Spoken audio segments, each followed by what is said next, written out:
stuudios on ajakirjanik Heimar Lenk. Eetris on tema autoriprogramm. Nii nagu kokku lepitud sai, hakkame me hommikuti autoriprogrammi ette ütlema kuupäevad, kui 50 või 100 aasta pärast keegi kogemata väljakaevamistel lindi leiab, siis saaks teada, kuna see jutt on aetud ja täna on 24. märts ja vissand aasta 2025 ja stuudios on ei keegi muu kui Heimar Lenk isiklikult, pole lahke. Aitäh, Meelis, sõna õiguse eest, mille sa mulle andsid, aga ma täiendaksin sind, et 100 aasta pärast oleks huvitav teada ka, et mis nädalapäev see oli. Me oleme esmaspäeval eetris. Ikkagi kui keegi hakkab uurima ja teaduslikke töid kirjutama meie mõtetest, mis me täna avaldame, siis oleks need päevad tähtis teada. Ja meie oleme siis nüüd lugupeetud kuulajad ja head kuulajad jällegi kokku saanud saatuse tahtel ja saatuse loal. Võime rääkida seda, mida me mõtleme, siiamaani veel päris ära pole keelatud, tuleb hoida õiget joont, siis võid palju rääkida, kui vale joone peale satud, siis võid ei tea, mis sinuga juhtuda. Aga no meie ei hakkagi siin rääkima väga palju neid omi mõtteid, kuivõrd võime väikese ülevaate, mida Eesti meedia kirjutab jälle, millest ta räägib ja millest ta ei räägi, millest ta vakka on olnud. Ja kui see pilt kokku panna, siis tuleb välja, et on ikkagi väga-väga huvitav olukord tekkinud. Ja pole vaja isegi vist korrata, et elame hetkel ebanormaalse valitsemiskombe järgi, kus meid juhivad inimesed, kes ei peaks seda tegema. Ja head kuulajad, need ei olnud nüüd minu sõnad või minu välja mõeldud lause siin või 2 lauset. See oli üks interneti kommentaar, kus inimene, paistab, et selline haritud inimene kirjutas oma mõtted ja sealt ma võtsin selle lõigu, kus ta siis ütleb, et meid juhivad inimesed, kes ei peaks seda tegema. Ja me ei hakka arutama siin tänase valitsuse, lähevad vist täna ministrid sinna Kadriorgu ja valitsus saab vist nüüd hoo sisse, siis ma ütleksin ainult nii palju, et milleks seda remonti teha oli vaja. Ma ei saa aru, kas tõesti siis sotsid nii palju segasid meil Reformierakonna poliitikat ellu viia, et nad tulid minema lüüa ja asemele võtta siis uusi ministreid, kellest ma ei näe küll mitte ühtegi, kes oleks olnud parem, uus oleks parem kui eelmine. Meil on tulnud juurde üks kohalik poliitik, kellel on kohaliku poliitika kogemus. Meil on tulnud juurde üks kohalik ärimees, kellel on kohalik raha tegemise kogemus, kuidas teha ja fondidest raha saada ja ettevõtlust arendada. Ja meil on tulnud juurde nüüd, ütleme, tervishoiu spetsialistina üks perearst, kes enne valimisi oli minu meelest kogu aeg nagu patsiendi poole peal nii-öelda kaitses nagu haigete inimeste huve. Viimasel ajal on see perearst kaitsnud rohkem sotsiaalministeeriumi huve. No ja sellised muutused, üks kliimaminister löödi minema, üks tütarlaps pandi nüüd keegi teine asemele. Aga ma tahaksin küsida, kuna ühtegi uut paremat kandidaati pole tulnud, uut paremat ministrit, et kas tasus seda muutust teha, sest Eestel oli vähemalt juba mõne kuu pikkune või siin mõnede kuude pikkune valitsemiskogemus. Nüüd uued tulevad põllu pealt, kellel pole kunagi olnud kogemus, kuidas riiki juhtida. Nad on oma firmade juhid või kohaliku omavalitsuse juhid olnud. Ei nad tea sellest ministri kabinetist midagi ega ei tunne ka alluvaid. Et kas on mõtet enne kohalike valimisi nüüd tuua uued inimesed, kas tõepoolest on sellised mõttehiiglased, aga ju ei ole, me tunneme neid kõiki ja teame. Ja samal ajal on kurb vaadata, et valitsuses pole meil praegu Eestis jäänud alles mitte ühtegi kaliibriga riigimeest. Ei ole meil seal uut Jaan Tõnissoni, ei ole meil seal uut Edgar Savisaart, ühe sõnaga keskmise tasemega ennast poliitikuks nimetavad partei boilerid põhiliselt, kes pole ka spetsialistid ja nüüd nemad juhivad riiki, no las nad juhivad, aga mulle tundub, et sellel kommentaatoril internetis oli õigus, et me elame praegu ebanormaalse valitsemiskombe järgi, kus meid juhivad inimesed, kes ei peaks seda tegema. Ja kui ma täna siia saatesse tulin, siis vaatasin seda kevadist loodust ja mõtlesin niimoodi heas tujus, et praegune olukord Toompeal meenutab mulle Kärna Ärni lugusid. Siis oli ju ka niimoodi, et Kärna Ärni ju rääkis tõsise näoga televiisori ees inimestele, kuidas moodi asjad uduveres käivad ja kui hästi seal lähevad ja mõned asjad ei läinud kõige paremini, aga üldiselt oli kõik hästi.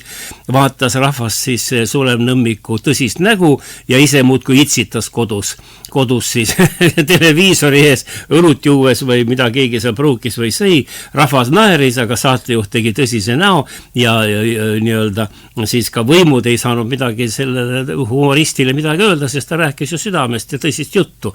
Nii on praegu umbes sama, kui ma kuulan peaministri või siis meie juhtide juttu.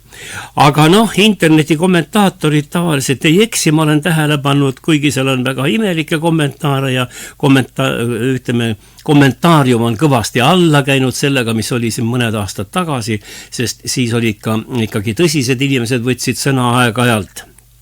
Et rääkida asjast, nüüd enam keegi pikemalt kommentaari ei viitsi teha, lihtsalt sõimatakse ja põhikommentaar on, et kas sul jälle jäid hommikused tabletid võtmata, eks ju, see on meie interneti kommentaaride põhiline sõim siis teisele kommentaatorile. Aga ma tahan veel, Meelis juba tuletas siin saate alguses meelde meie uut traditsiooni, et mis kuupäev on. Mina tahan öelda seda, et praegu on võimu vahekorra või ütleme populaarsus uuringutes on käinud alla Isamaa natukese ja Reform pole tõusnud, aga paremaks on läinud kõvasti Keskerakonna positsioon ja on kena ja hea uudis ette öelda kuulajatele, kes on võib-olla ka Keskerakonna valijad või Keskerakonna mõttelaadiga inimesed, et Keskerakonnale tehti ju Riigikogu otsusega või Riigikohtu otsusega ju 1 miljoni euro suurune trahv, mis on ikkagi kohutavalt suur summa, kui mõelda ühe lihtsa MTÜ kohta. Aga see otsus on tehtud, me kohtuga ei vaidle ja me ei saa ka vaielda, kas need kohtuotsused on õiged või valed, sest meil rohkem väljapääsu pole või kuskil võime ainult oma ette pobiseda ja öelda, et õigusriiki pole. Aga see on meie ainuke vabadus.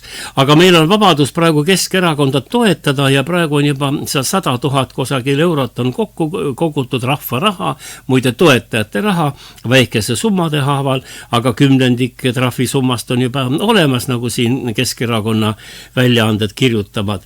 Ja head kuulajad, kes te siin praegu meiega mõtteid jagate, aga ma arvan, et meie saate kuulajate hulgas on palju meie mõttekaaslasi, teised ju meid ei taha kuulata, me räägime ikka nii-öelda seda juttu, mida meie toetajad ka arvavad ja heaks kiidavad. Et saate lõpus pange pliiats ja paber valmis, ma võin teile dikteerida 2 pangaarve numbrit, kuhu saaks Keskerakonna toetuseks raha üle kanda. Ja siis, mis puutub Kagu raadio toetustesse, sellest räägib Meelis Käo teistes saadetes, kuidas toetada Kagu raadiot, et selle asja peaks ka korda ajama. Et sellised lood siis pliiats paber valmis või kes ei taha, läheb Keskerakonna internetileheküljele, kodulehekülje peal on ka need pangaarved olemas.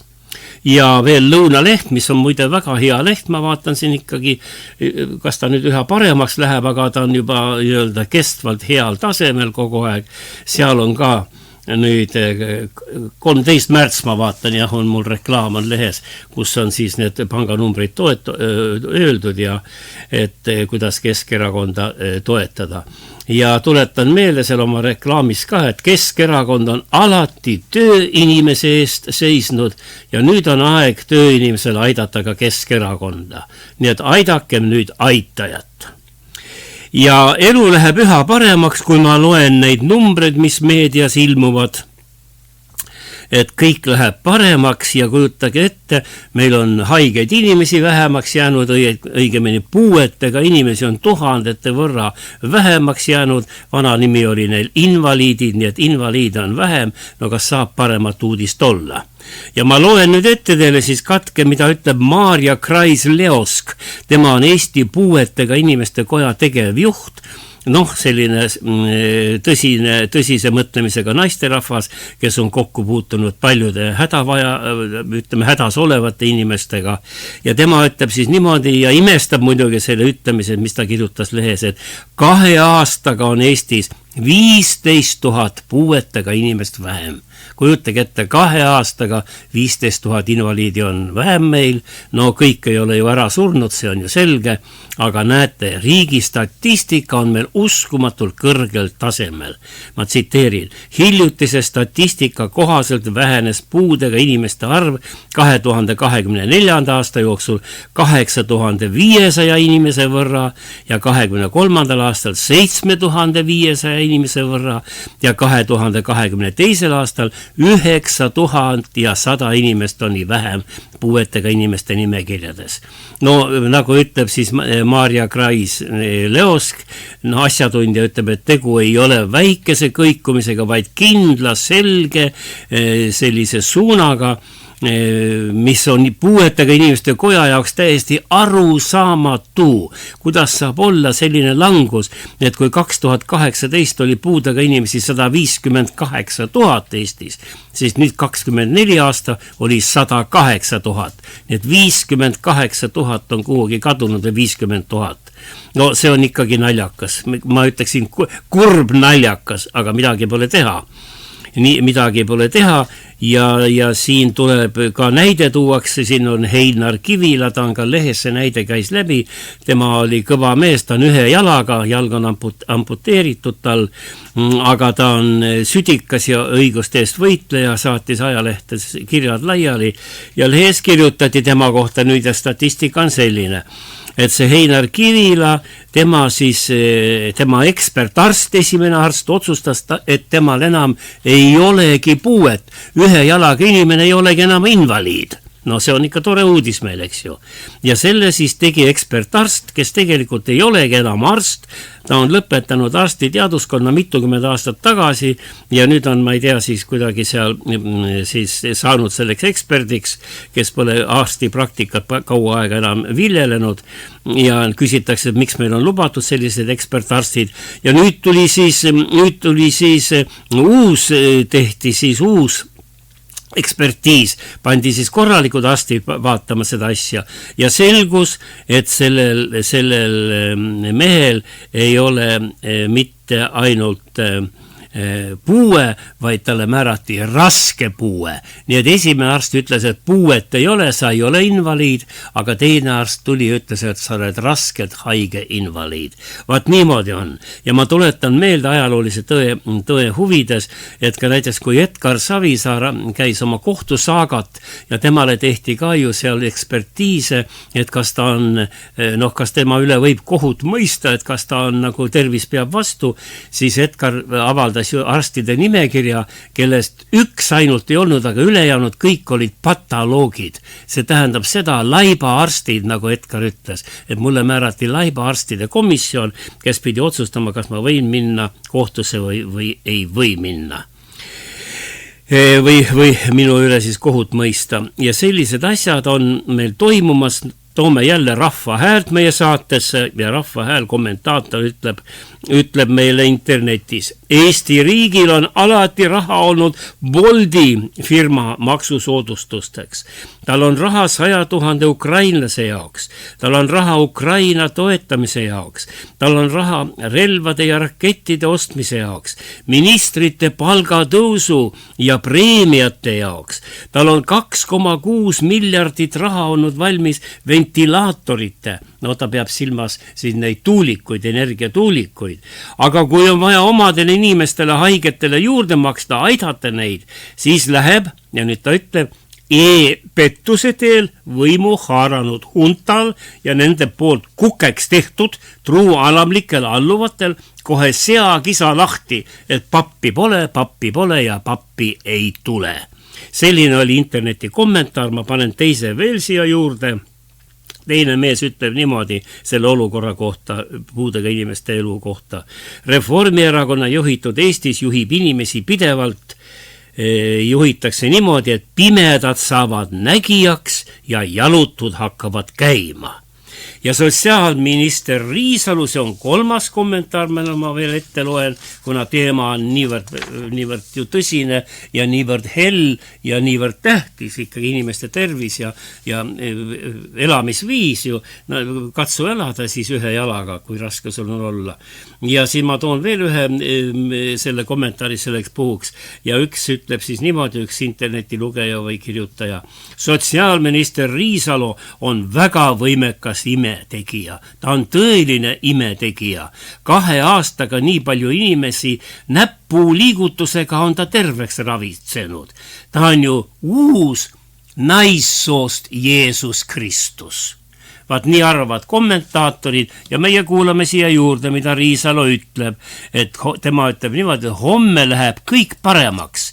Hommeseks läheks kõik paremaks. Juhul, kui me täna alustame ja kui me täna alustame, siis homme on kõik hästi. Seda ütleb meile siis sotsiaalkaitseminister, praegu ta veel on, ja kuulame, kuidas siis tema arvas selle asja kohta. Nii et homme läheb kõik paremaks, kui me täna alustame. Kuulame, Signe Riisalo räägib.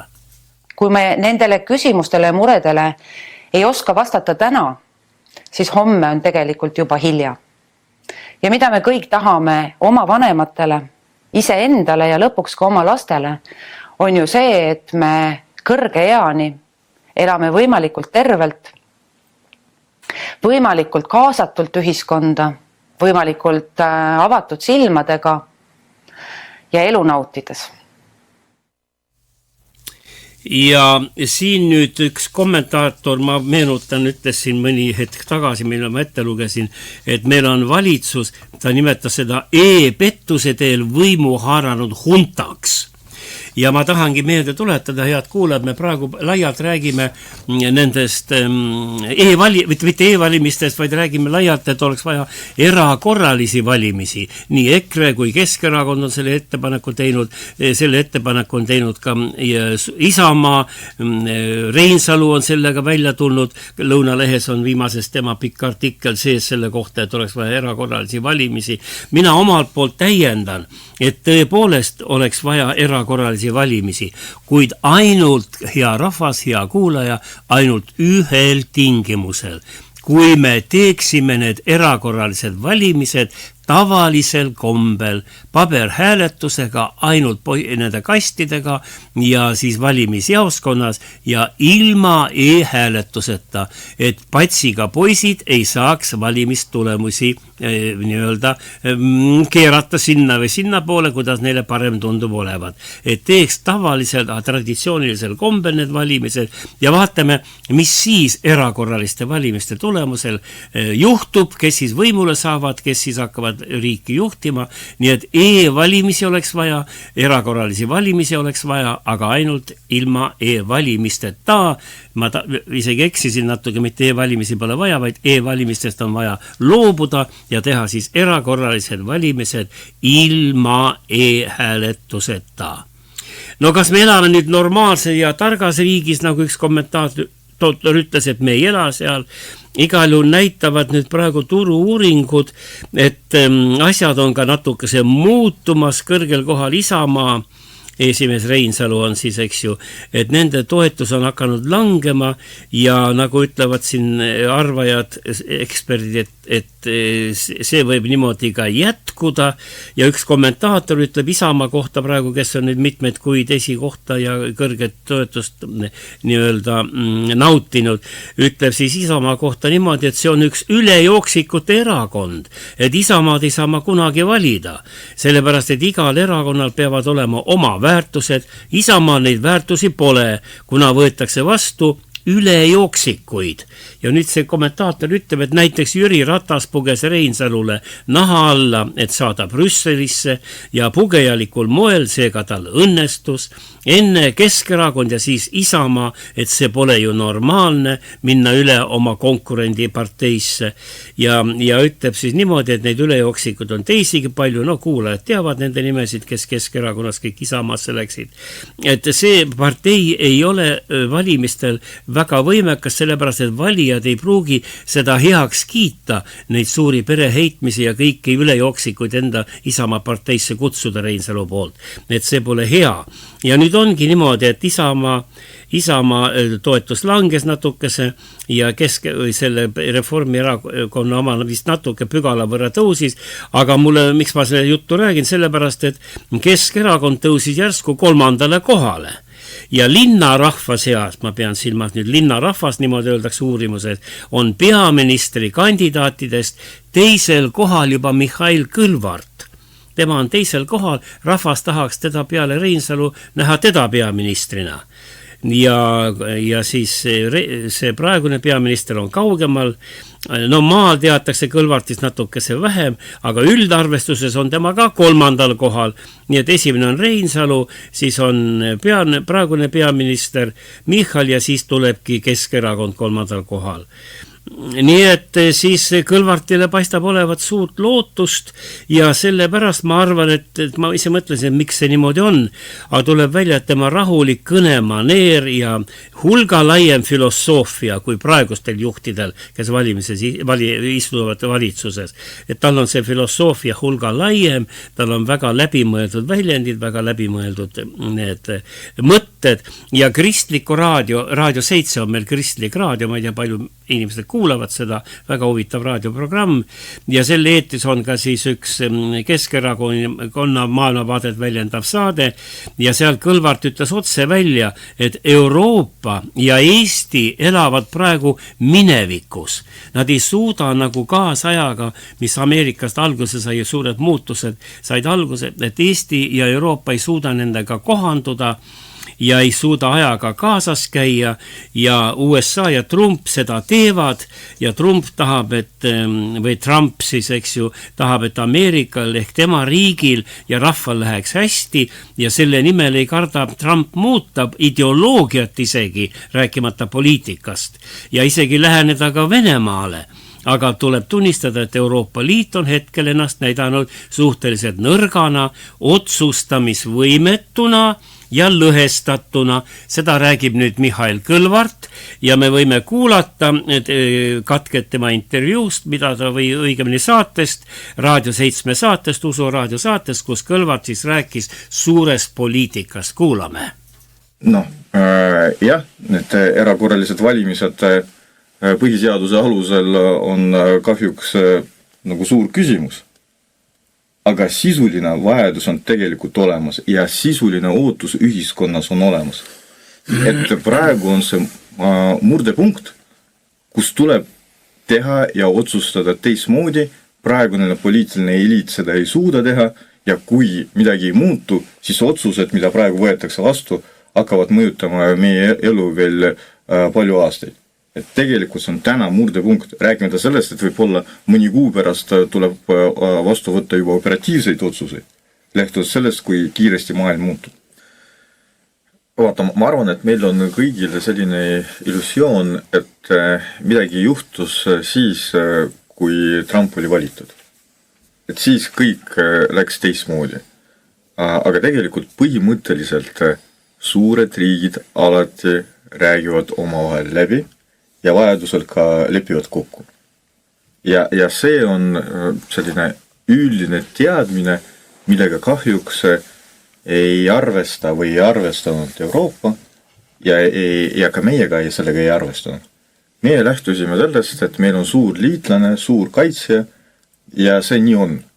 Aga see, et suurel liitlasel võib olla mingi enda huvi, et seda me kuidagi unustasime ära.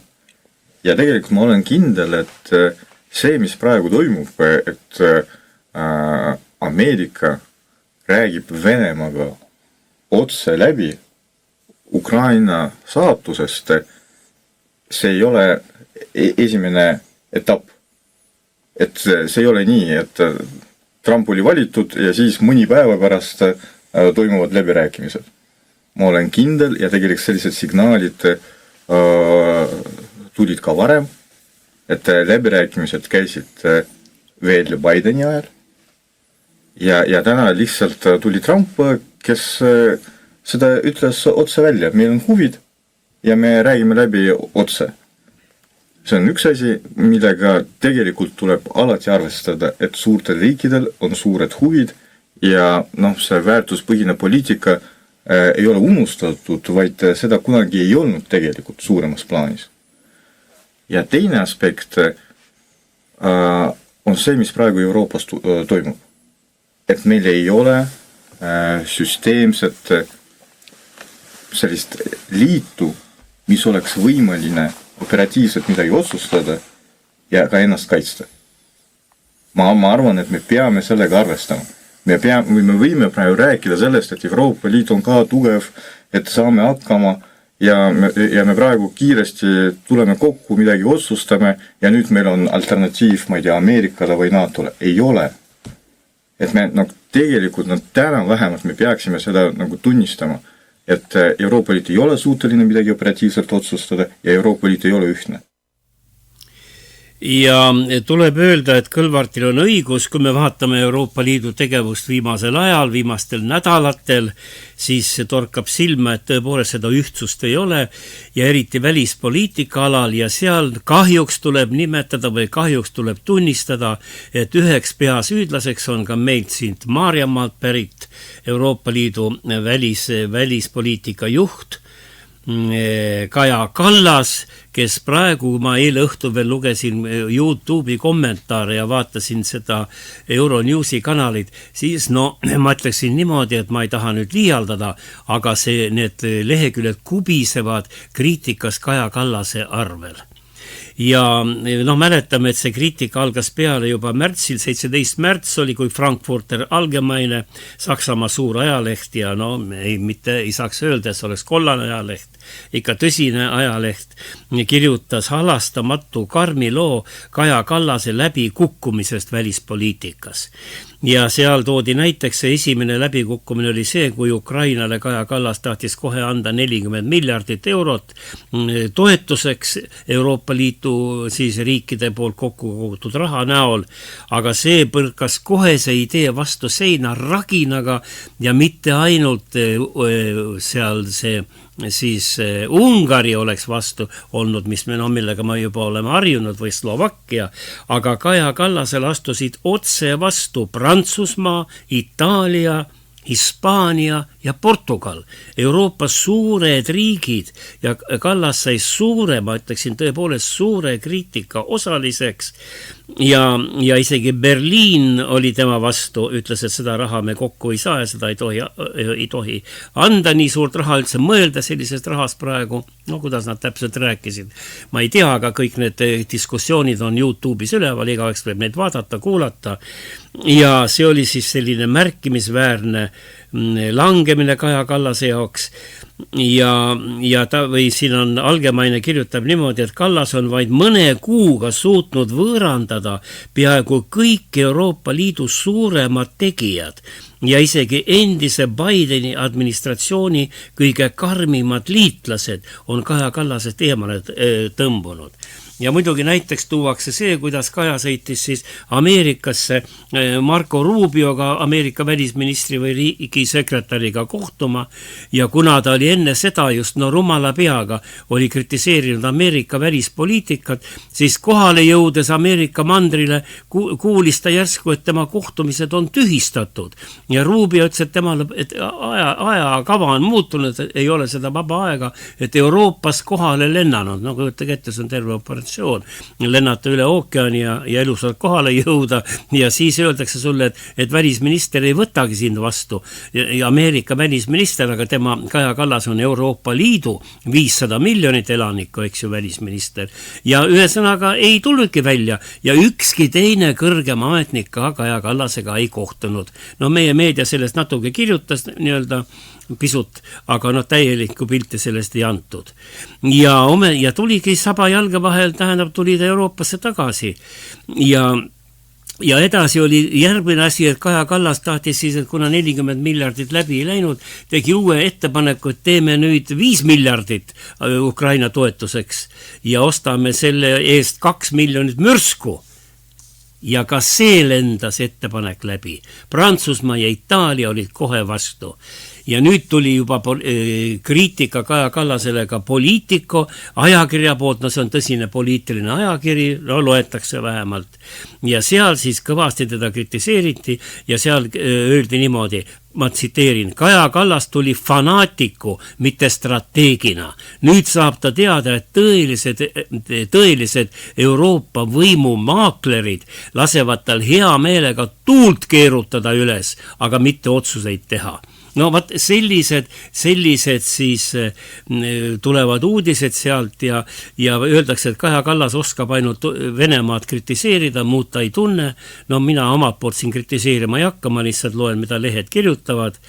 Ja Euroopa Liit on halastamatu, ma tsiteerin nüüd jälle poliitikot, Euroopa Liit on halastamatu, kui nad on ka seal Euroopa Liidus pragmaatilised, kuna Washington liigub Trumpi vahendusel relvarahu poole, teavad eurooplased, et miljardite lisamine Ukraina eelarvesse või abiprogrammi on rumal asi. Macron ja Meloni ei suuda tõenäoliselt päästa Kallas küll tema läbikukkumisest, aga nad ka teda ei toeta ega ei aita. No ma ei hakka rohkem lugema, siin on neid negatiivseid tsitaate niivõrd palju, et piinlik on oma kaasmaalase kohta neid ette lugeda.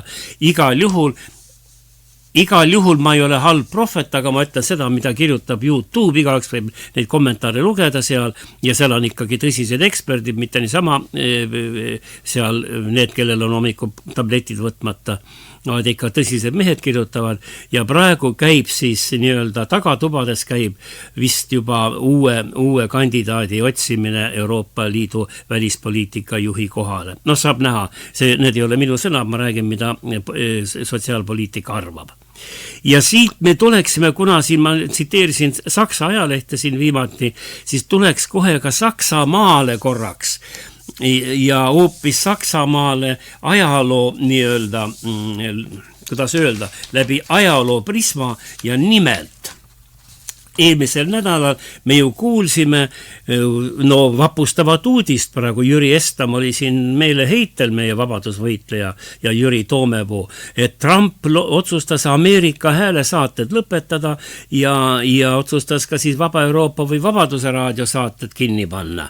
No see oli igal juhul šokk uudis, mind ennast ka see väga, väga ehmatas, sest ma olen ka, võiks öelda, elukutseline Ameerika hääle ja Vaba Euroopa kuulaja ja muide tänase päevani Meelis, praegu mul on raadios on see Vaba Euroopa sagedus peal internetiraadios ja kuulan venekeelse programmi, Vaba Euroopa ja Vabaduse raadio venekeelse programmi, see on 24 tundi ja sealt kuuleb siis seda teist arvamust Euroopa kohta, pisut siis natukese niimoodi eriarvamust Euroopa poliitika kohta ja muidugi tugevat vastuseisu Venemaa poliitika kohta, nii et väga huvitav kuulamine. Kes tahab, arvutis on saada Vaba Euroopa raadio, aga siis Ameerika hääl taheti kinni panna ja ma lihtsalt tahan meenutada, et see Ameerika hääl, no teda ikka massiliselt kuulati siin ka Eestis, kuigi segajad olid peal, aga ikka kuulis ja meil oli ka kodus ikka, kui Ameerika hääl õhtul algas 5:30, sinda viimasele algas õhtune saade, siis ikka kogu pere või vähemalt isa ja mina ja ikka olime raadio juures, kuulasime. Ja siit siis arhiivi juurde või läheme siis ajalukku korraks ja Ameerika hääl hakkas tööle 1942. aastal ja ta sündis siis tänu sellele, et Saksamaal Hitleril oli väga tugev raadiovõrk, kus tehti raadiopropagandat ja siis äge sõda juba kestis, eks ju, ja 1. veebruaril 1942 Adolf Hitler sai äärmiselt ebameeldiva teate, et Ameerikast üle ookeani ja BBC raadio, Inglismaa raadio vahendusel hakkasid Euroopasse jõudma saksakeelsed Hääled Ameerikast. Algul oli tema nimi Hääled Ameerikast. Stimmen aus Amerika oli siis see saksakeelne nimetus raadioprogrammil. Ja raadiojaam alustas esimest saadet sõnadega, me kohe kuulame, no seal tere, et me alustame saateid ja lõpuks tuli niimoodi, ütleb diktor seal, kuulake, täna ja edaspidi iga päev oleme teiega Ameerikast, et rääkida sõjast. Uudised võivad teile olla head või halvad, aga me toome need kõik teieni ja räägime ainult tõtt. No kuulame, mul on olemas siin arhiivi ülesvõtte Ameerika Hääle esimesest raadiosaatest, see veebruarikuus 1942 ja see tuli siis saksakeelse raadiona Euroopasse, pärast tulid teised keeled juurde, aga kuulame kõige esimene Ameerika Hääle saade Euroopas. Ameerikas ta oli siis Stimmen aus Amerika. Paneme selle lindi käima ja kuulame. Hier spricht eine Stimme aus Amerika. Aus Amerika im Krieg. Unsere Stimmen kommen zu Ihnen aus New York. This is a voice speaking from America. A voice from America at war. Our voices are coming to you from New York, across the Atlantic Ocean to London, from where they are relayed to you in Germany. Today, America has been at war for 79 days. Daily at this time we shall speak to you about America and the war. The news may be good or bad. We shall tell you the truth. Nii et Ameerika Hääl lubas siis tõtt rääkida, kas ta sellega hakkama sai, see on omaette küsimus. Igal juhul oli ta vahepeal täitsa valitsuse häälekandja, nagu tal oli, ma mäletan, kuulasime ikka seda Ameerika Hääle juhtkiri, see väljendas siis Ameerika valitsuse seisukohti. Aga ülejäänud tegevus oli siis vabameelsem, seda tegid Ameerika, eestikeelse Ameerika Hääles muidugi väliseestlased ja siit läinud eestlased. Ja see Ameerika Hääl oli siis valitsuse poolt rahastatav siiamaani ja muidugi Ameerika poliitikat kajastav ja viimasel ajal muidugi tuleb aru saada, et see otsese lühilaine ja kesklaine saatjad, need töötasid ainult seal kusagil kaugel Lähis-Idas, kus internetiraadio ei saa levida, vähemad on tuhanded ja tuhanded, 10 000 kilomeetrid ja Aafrikas, aga muidu viimased aastad, juba aasta 10 oli Ameerika Hääl, oli siis internetis põhiliselt satelliittelevisioonis ja tal oli enam kui 100 miljonit inimest teda kuulas siis ja anti siis neid saateid anti 44 keeles.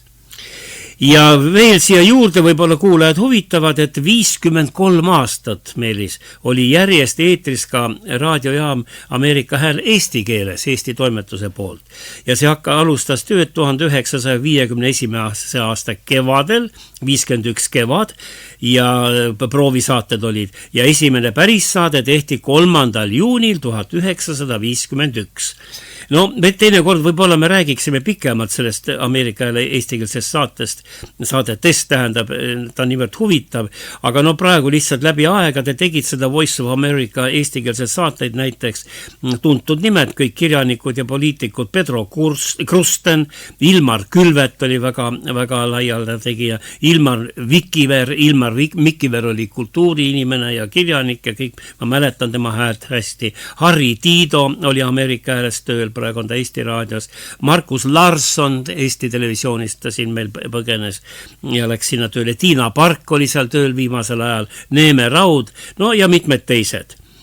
Ja USA Ringhäälingu direktorite nõukogu otsusega, see oli tähtis otsus, siis 53 aastat järjest eetris olnud eestikeelne Ameerika Hääl, siis siin Ameerika Hääl Washington, nende sõnadega ta alasti alustas oma saateid.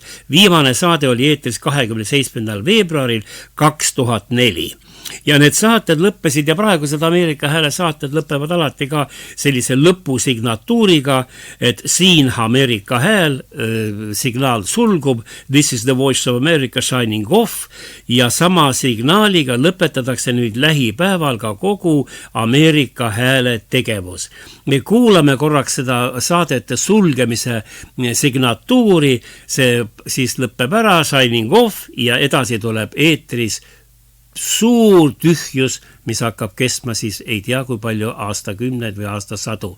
Kuulame siis, milline oli Ameerika Hääle eestikeelsete saadete inglisekeelne signatuur lõpus ja sellega lõpetatakse nüüd lähipäevadel ka kogu Ameerika Hääle tegevus. Nii et Ameerika Hääle signatuur saadete lõpetamiseks. Kuulame. This is the Voice of America, Washington, D.C., signing off.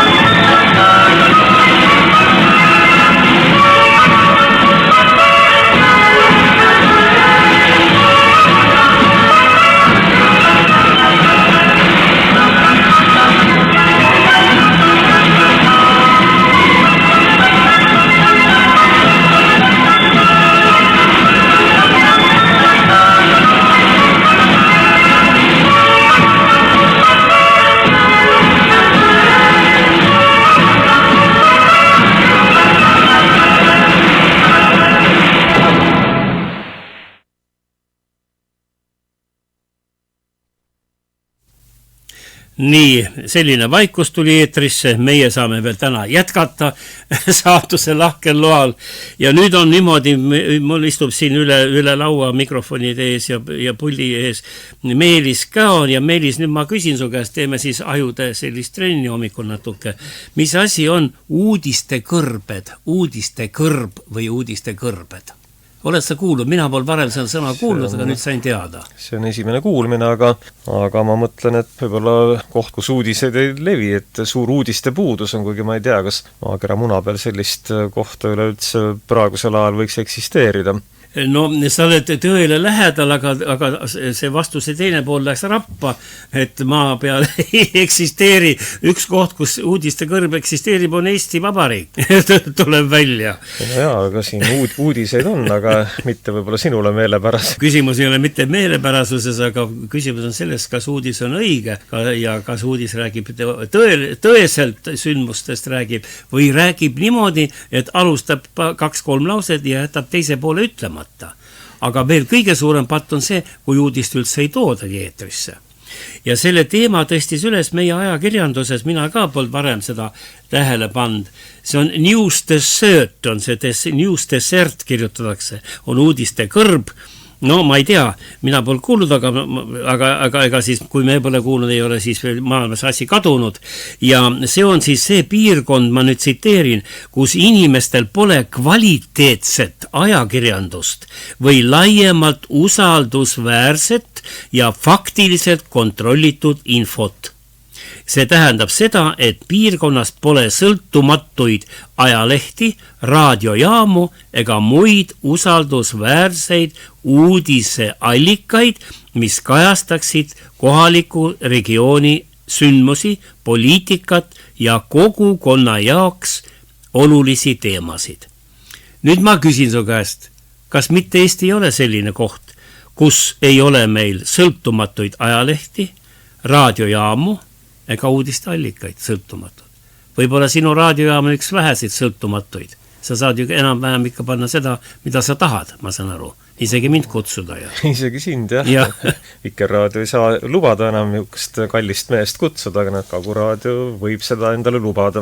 No ma arvan jah, aga ega eestlased vist tundub, et väga ei väärigi teistmoodi ajakirjandust, sest need, kes olemasolevat tarbivad, need on vist mõtlemisvõime täiesti ära kaotanud ja sina siin mitu korda tood neid kommentaatoreid ja nende väljaütlemisi ikkagi. Ma pean küll ütlema, et kui ma hakkan näiteks Postimehe mõningat artiklite kommentaare lugema, siis peale 3.-4. ma vihastan nii suuresti, et tükk aega ei tee enam Postimehest lahti. No sul oli väga ammendav vastus ja tõepoolest mina loen ka, olen Postimehe tellija meie peres käib ja mis on veel asja juures on veel huvitavam on see, et kuigi ka Postimehes ilmub mõni väga põnev artikkel näiteks, homme täna ilmulehed, muide ikkagi kohutav lugu, terve riik ja esmaspäeval pole ajalehti. No ikka piinlik. Mis teha? Ja peale selle, kas ei ole mõelnud, kaua me targutame hommiku vara kell 7 teeme meedia ülevaadet ja räägime tänane Õhtuleht kirjutab. No ma ei tea, kas peaks nime ära muutma või no Õhtulehed on kogu maailmas mõeldud ikkagi õhtuseks väljaandeks, eks ju. No ma ei tea, aga me oleme veidrustega niivõrd harjunud. No Õhtulehe teemad on sellised, et neid võib täitsa vabalt ka järgmisel hommikul veel tarbida. Sa ära räägi midagi, väga head teemad on seal. Ja ma ütlengi, et head teemad. Ja. No igal juhul Marju Himma, tema on meediaekspert tõstis selle teema üles ja tõepoolest, nüüd ma ütleksin näiteks, et üks uudis näiteks, mis üldse ei jõudnud Eesti meediasse, vähemalt mina ei leidnud, võib-olla kusagil pisikeselt võib-olla, oli see, kui näiteks Mark Rutte, tema on siis USA või see NATO peasekretär, tema oli siin nädal tagasi Ameerikas ja ütles otse oma häälega. Ukraina ühinemist NATO-ga pole enam NATO päevakorras. See ei ole enam teema. Noh, me pole seda kuulnud. On läbi mingi udu võib-olla seal kuskil midagi tuleb, aga näiteks seda konkreetset uudist pole olnud. Ja seepärast on õigus, et kui ei ole sõltumatud ajalehti ja raadiojaamu ja internetti, et no siis on ikkagi uudiste kõrbega tegemist. Uudiste kõrbega on tegemist. No, sellest võib palju rääkida, teinekord tuleme selle juurde veel tagasi, aga sa panid mulle siia ja ma tahan veel ühe asja öelda. Näiteks mul on siin laua peal praegu 13. märts Lõunaleht ja lehekülg 7. No tähelepanuväärne materjal on ilmunud. Ja ma pole kusagil seda teises lehes näinud. No võib-olla on kohalikus lehes Saaremaal või Lääne-Virumaal, ma ei ole kõiki kohalikke lehti vaadanud. Suurtes lehtedes ma ei leidnud. Selle autor on Guo Xiaomei. See on Hiina suursaadik Eestis. Ja ta kirjutab artikli Otsime inimkonna ühiseid väärtusi erinevustest. Väga hiinalik pealkiri, eks ju. Otsime ühiseid väärtusi selles, mis meid eristavad. Ja väga torelik sõbralik artikkel, kuidas Eesti peaks tõetama siis Hiina poliitikat. Aga ei ole ma kuulnud kommentaare selle kohta, ei ole ma kuulnud arvamusi selle kohta. Terve pool lehekülge Lõunalehes, suur tänu Lõunalehele, kes seal toimetavad, Vidrik Võsoberg kirjutab neid lugusid, teeb seal ja väga kenasti tehtud ja hästi paigutatud koos pildiga, kena naisterahvas siin, poisti pea ja ilus Hiina vaas on kõrval ja taustaks on maailmatu uhke Hiina peisaaž seal Hiina nende tornidega. Ja siis ta räägib siin, et katsuks ikka hästi läbi saada ja olen valmis tegema Eesti sõpradega koostööd. Nii et Meelis koostöö on olemas, sa võid kutsuda Hiina suursaadiku rahulikult Kagu raadiosse esinema. Me võiks selle asja ära teha. Paur kutsub külla. Paneb mõtlema, no Paur võiks teha selle kutse. Paur teeb ära. Et vaata, millised huvitavad asjad on. Aga siin sa lükkasid mulle nüüd ette, siin ma vaatan vahepeal, kui sa siin püsti tõusid, panid mulle ette siia sellise Õhtulehe pealkirja Usurinnet hoidvad Moskva-meelsed nunnad nahutavad Eestit. No vapustav pealkiri. Seal Uustalu kirjutab selle artikli, ma seal sees tean. Aga nüüd on lugu niimoodi, et tõepoolest, ja kui me rääksime ajakirjanduse vabadusest, siis me teame, et kogu aeg me ütleme, et nunnaklooster tuleb kinni panna ja nunnad nahutavad eestitajad ja nad on kirillimeelsed ja nii edasi, siis Õhtulehes ilmus tähelepanuväärne artikkel veel enne seda laupäevast, see oli nädala keskel, kui kirjanik Olev Remsu kirjutas arvamusartikli Kuremäe kloostri kohta ja ta ütleb pealkirjas, et Kuremäe klooster pole Eesti poliitikute jaoks mitte tamka, vaid keeruline malemäng, andes mõista, et meie poliitikud nüüd selle malemänguga hakkama pole saanud. Ja Remsu kirjutab, ma tunnistan, minu jaoks oli suur pettumus meie Riigikohtu 1. märtsi otsus, millega keelduti menetlusse võtmas Moskva patriarhaadi, Eesti õigeusu kiriku ja Pühtitsa nunnakloostri kaebust Riigikogu poliitilise avalduse kohta. No ma meenutan, et siis mullu eelmisel aastal 6. mail tunnistas Riigikogu Vene õigeusu kiriku sõda toetavaks institutsiooniks, aga Remsu küsib, et kas tõesti keegi Eestis usub, et Pühtitsa Jumala ema uinumise nunnaklooster on ohtlik Eesti Vabariigi eksistentsile. Ja Remsu jätkab, meie poliitikud võivad pingutada kui palju tahes, mingit pööret uskliku inimese hinges ei toimu. Uskliku nägemuse järgi on meie tegevus kloostris lihtsalt, tähendab meie poliitiku tegevus nüüd kloostri ümber, ütleb Remsu, on lihtsalt meie poliitikute asjatu rabelemine pühaliku vabaduse kohta. No me rabeleme ümber kloostri, mõistmata, mis seal on ja mis seal toimub. Ja Remsu ütleb lõpetuseks, parim, mida poliitikud me praegu teha saaksid, on unustada ära see meie tänapäeva rumal episood kiriku ajaloos. Teised Eesti kirikud peaksid Pühtitsa usuõdesid rohkem kaitsma. Ja nüüd ma võin öelda seda, Meelis, mina tulin Pühtitsa nunnakloostrist, Jumalaema uinumise nunnakloostrist eile hilisõhtul, olin päev läbi seal, seisin Jumala teenistustel, rääkisin nunnadega, käisin mööda kiriku aeda ja see on väga suur seal kiriku ümbruses, käisin ka kiriku kohvikus, sõin nende pirukaid ja nende endi poolt tehtud kohupiimapirukaid näiteks ja moosipirukaid seal ja ütlen niimoodi, et no see on üks väga rahulik ja ilus koht ja kui ilmaliku teema poole pöörduda, kui meie aiapidajad nüüd mõtlevad, et kuidas oma aeda kujundada või korras hoida, sõitke Kuremäe kloostrisse. Seal on eeskujulikult kõik õunaaiad, lillepeenrad, viimane kui põõsakene on ilusasti pakitud talveks, talveunes on veel nad.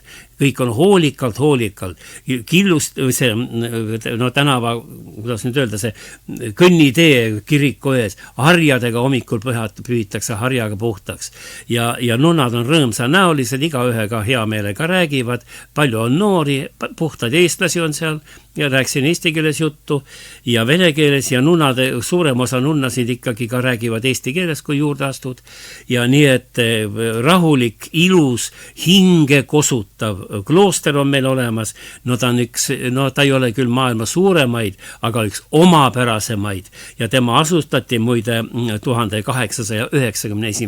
aastal siinse Liivimaa kuberneri Vürst Šahovskoi poolt ja tema koos oma abikaasaga mõlemad on maetud ka Pühtitsa kloostri hoovile, mitte surnuaeda, vaid hoovi. Nii et väga tore ja tõesti Remsul on õigus, võib-olla selle ususõja nüüd kloostri vastu võiks lõpetada, tegeleme siis teiste asjadega, aga see on Remsu arvamus, millega ühtib ka minu arvamus.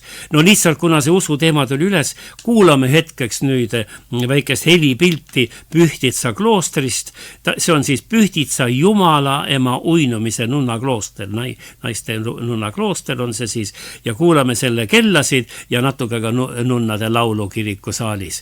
Ühesõnaga läheme nüüd astume Kuremäe või Pühtitsa tähendab eesti keeles pühamäge, püha koha siis kloostrisse. Kuulame.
Ja tuleme siin nüüd ilmalike teemade juurde tagasi pühast kloostrist ja kirikust. Ja me teame, vana tõde on selline, Meelis, sa tead ka väga hästi, kuulajad ka väga hästi teavad, sellest ka palju räägitakse, kui sind ajalehes, raadios ja televisioonis ei ole, kui sind ei näidata, kui sa seal ei kõla või ei välguta oma nägu, siis sind ei ole ka olemas. Ühesõnaga vähegi inimene, kes tahab olla poliitik ja poliitikasse minna või poliitikas olla, seal jätkata, peab kindlasti saama ajalehte. Nii et see on, ma võin öelda omast kogemusest, ma olen 4 korda olnud Riigikogu liige 4 koosseisus ja tean, kui tähtis on iga artikkel, mida poliitik lehte saab. Ja muidugi kunstiinimesed, näitlejad ja kunstnikud ja kirjanikud. Ja nüüd suur õnn, ootamatu õnn, mulle kohe läks see nii südamesse, et ma mõtlesin raadiosaates rääkida, suur õnn kukkus sülle Erich Kriegerile, meie ühele lemmiklauljale. nii-öelda küpses eas publiku lemmiklauljale ja võib juhtuda niimoodi, et sa ei teegi mitte midagi ja järsku satud lehte ja no uskumatu kingitusena. Siin on nüüd ajalehes on siin üle 2 lehe on Kriegerid ja ma räägin, mis juhtus. Nimelt naistepäeval Krieger läks Kuku klubisse, teda kutsuti, tule laula meile mõni laul seal. No seal käib rahvas koos, Kuku klubi pole ammu muidugi see endine Kuku klubi, mis ta oli nõukogude ajal, kunstnike selline varjupaik ja kõikide juttude rääkimise koht ja patuste ideede sünnikoht ja nii edasi. Nüüd on ta tavaline klubi seal enam väga palju rahvast ei käi ja Krieger sõitis kohale, tuleb laulma ja siis selgus, et aga kohale oli tulnud ainult 20 niimoodi üle keskea prouat. Nemad tulid oma sünnipäeva tähistama. Nii et kuskil 25 inimest istus saalis. No siis tuligi Krieger kukkus seal laulma, aga need küpsed prouad, eks ju, need siis olid ilma meesteta väljas vaba õhtu, need armusid Kriegerisse ära, tulid teda kallistama ja musitama, nii et see laulja nendes põsemusides otse nagu sulab siin pildi peal kohe, kade vaadata, ma peaks ütlema. Ja siis Erich Krieger surruti naiste vahele ja see põsemusid ja kallistamised ja mis seal kõik olid veel, kes kuskilt kinni võttis, kõik olid ta ümber ja Krieger muudkui naerab ja mõnuleb nagu see märtsikass. Ja siis ma mõtlesin selle üle, et näe, sa ei pea mitte midagi tegema, kui juhtub olevas kohal Õhtulehe reporter ja naisreporter Maria Kilk tegi ise pildid ja pani loo lehte ja nüüd muudkui imesta, kui oli see suure reklaami sai mitte millegi eest Erich Krieger, mille puhul me talle õnne soovime, et milline PR-trikk. Ma arvan, et ta on väga-väga õnnelik selle üle. No see oli selline saate lõpu selline kõrvalpõige ajakirjanduse teemadel ja me kuulame siia juurde Erich Kriegeri laulu, mille pealkiri on Fuuria. Ja selle ta kirjutas omal ajal Katrin Lustile.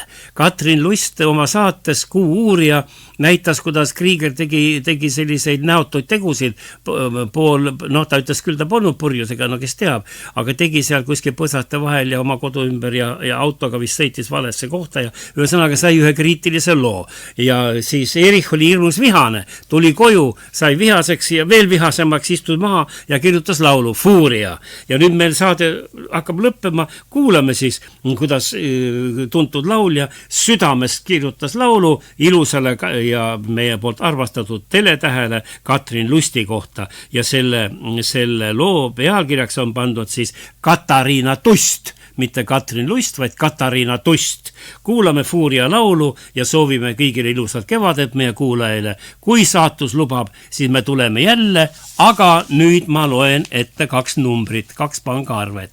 Ja need on Seep Pank, kuulake, EE 41 10 10 20 20 02 42 50 08 ja saab raha kanda Keskerakonnale ka Swedbankis. Panga arvenumber on EE 46 22 00 22 10 12 02 15 00 ja siis ees ja perekonna nimi ja isiklikult kontolt tuleb teha see ülekanne. Nii et seisame üheskoos keskklassi eest ja tema erakonna eest ja meid tervitab Erich Krieger, kes on ka sagedane laulja ja külaline Keskerakonna üritustel. Tuleb nüüd siis Katariina Tust, laul, mis on pühendatud Katrin Lustile, pealkirjaga Fuuria. Ilusat kevadet veel kord meie kuulajaile.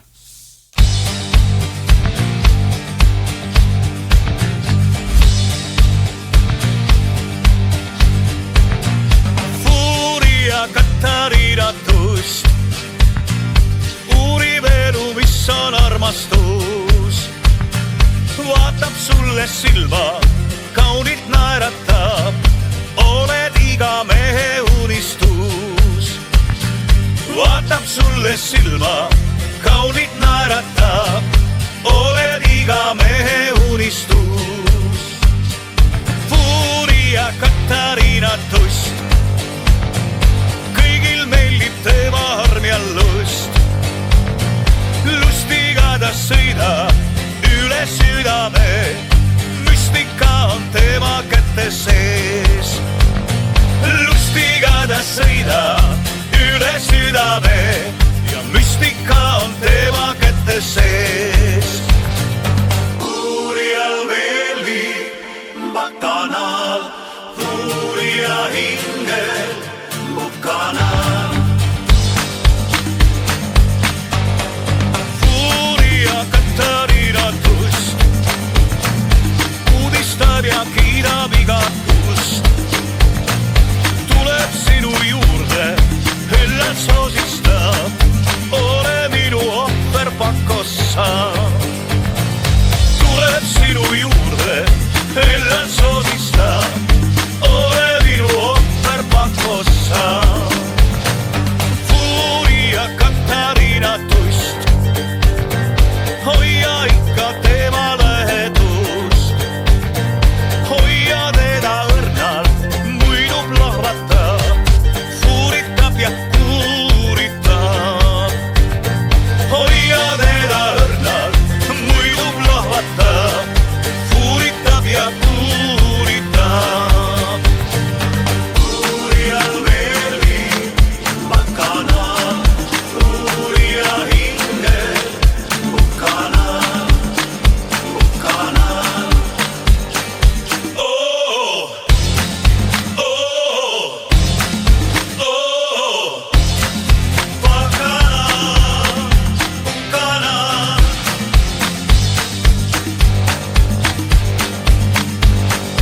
Uurija Katariina Tust, kõigil meeldib tema arm ja lust. Lustiga ta sõidab üle südame